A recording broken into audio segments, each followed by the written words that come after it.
Ah, bonjour Gaël. Bonjour. Comment ça va? Comment ça va lundi, mardi, mercredi, jeudi, vendredi, bien dormi? Le week-end bien passé, t'as glandé la famille, les enfants, les amis, le barbecue annulé par la pluie.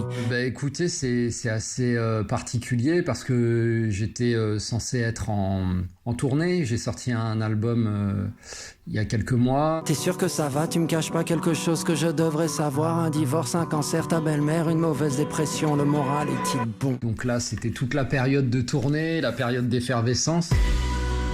Comme un lundi, comme un lundi. C'est repoussé en permanence, donc bon, voilà, je me suis remis à l'écriture, je m'occupe autrement. On vous a vu beaucoup, vous avez été très exposé au niveau musicalement, littérairement, surtout avec la sortie en 2016 de votre roman Petit Pays, le film qui est sorti dans la foulée. Une feuille et un stylo apaisent mes délires d'insomniaque, loin dans mon exil, petit pays d'Afrique des grands lacs. Remémorer ma vie naguère avant la guerre, trimant pour me rappeler mes sensations sans rapatriement. Petit pays, je t'envoie cette carte postale, ma rose, mon pétale, mon cristal, ma terre natale. J'aimerais savoir d'abord comment est-ce que vous venez à l'écriture? J'ai déjà un premier repère qui est de voir mon propre père taper à la machine à écrire. Quand j'étais petit, il écrivait des pièces de théâtre de boulevard. Donc c'était au Burundi. Mon père qui était plombier par ailleurs, la journée, voilà, il avait son entreprise de plomberie. Mais le soir, il tapait à la machine à écrire. Et puis, durant la guerre, j'ai commencé à écrire des poèmes, souvent les soirs où j'avais très peur. J'ai gribouillé des textes pour m'expliquer mes peines, Bujumbura, t'es ma luciole dans mon errance européenne.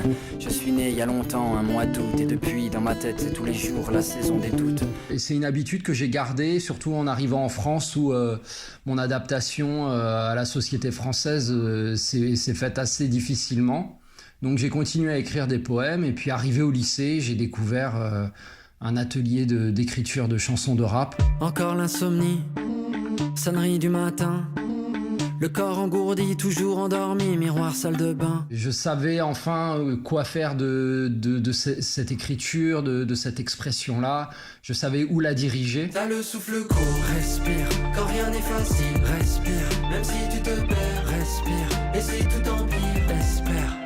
Et lorsque j'ai sorti mon premier album solo, en 2013, j'ai été contacté par une éditrice indépendante qui avait entendu mes chansons parce que son fils les écoutait. Et donc elle m'a demandé si j'avais autre chose que des chansons dans mes tiroirs. Et donc je lui ai montré des poèmes, des choses comme ça. Et donc à un moment donné est venue la question de est-ce que tu te sentirais d'écrire un roman? Et j'avais déjà des débuts de romans. Et puis il y avait ce début-là de Petit Pays. On va à l'école directement ou alors le petit déjeuner? Gabriel Chapat, ne crois pas que je t'ai pas vu, hein. Les enfants, sortez de mon jardin!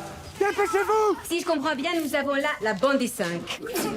Il y a une enfance heureuse, il y a une adolescence, un début d'adolescence qui est beaucoup plus douloureux, où il y a une vraie déchirure, et puis il y a l'exil à Paris. Effectivement, je pense que l'écriture, ça a permis d'exister à mes propres yeux, mais aussi aux yeux du monde. C'est-à-dire que je venais d'une histoire où j'avais l'impression d'être invisible, et donc ça m'a permis d'exister. Papa, c'est quoi la différence entre les Hutus et les Tutsis? Ah bah écoute, ils ont pas le même nez.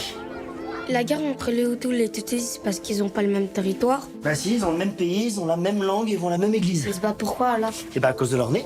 Arrête. Au-delà de ça, je crois qu'il y a une autre chose qui est très profonde et très profondément ancrée en moi dans l'acte d'écrire, c'est l'acte de mémoire. Je viens d'une famille qui est une famille de réfugiés rwandais, Tutsis. Je serais incapable de dire la vie qu'a eu mon grand-père, la vie qu'a eu ma grand-mère, sans parler également de toutes les personnes qui ont disparu pendant le génocide. On ne sait même pas où ils sont enterrés. On n'a pas accès à leur histoire intime.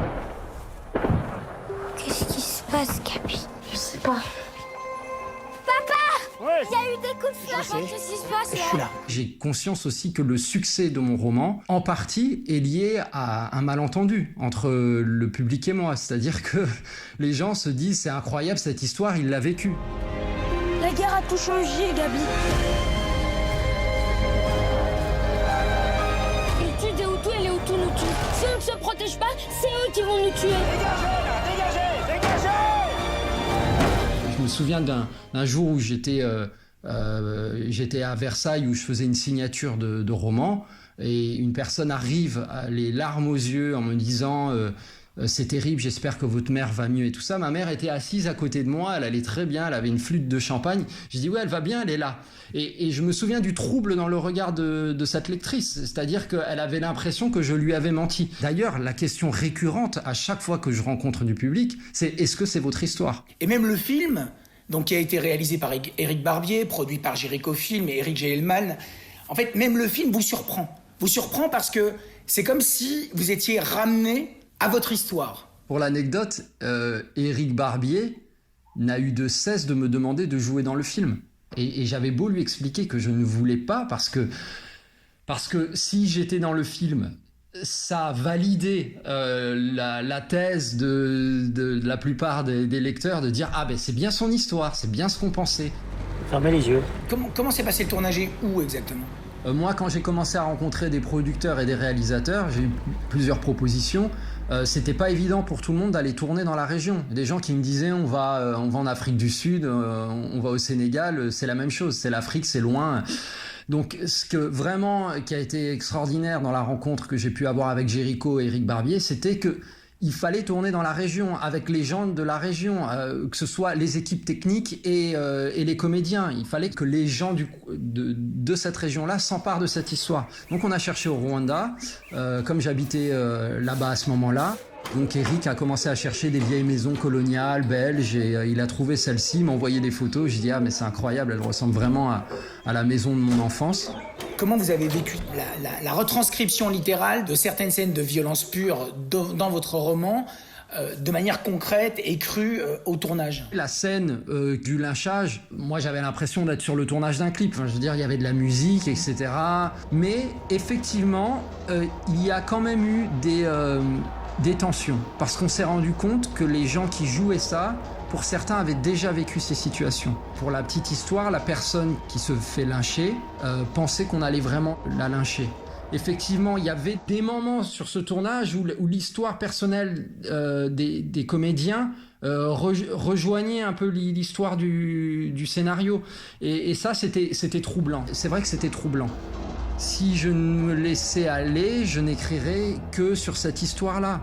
Mon père écrivait des pièces de boulevard avec des maris dans des placards. J'aimerais bien écrire ça serait fabuleux. Mais à chaque fois que je suis en famille, on traite des dossiers, on a des témoignages de rescapés, des gens qui racontent des choses, mais que l'âme humaine ne peut même pas imaginer.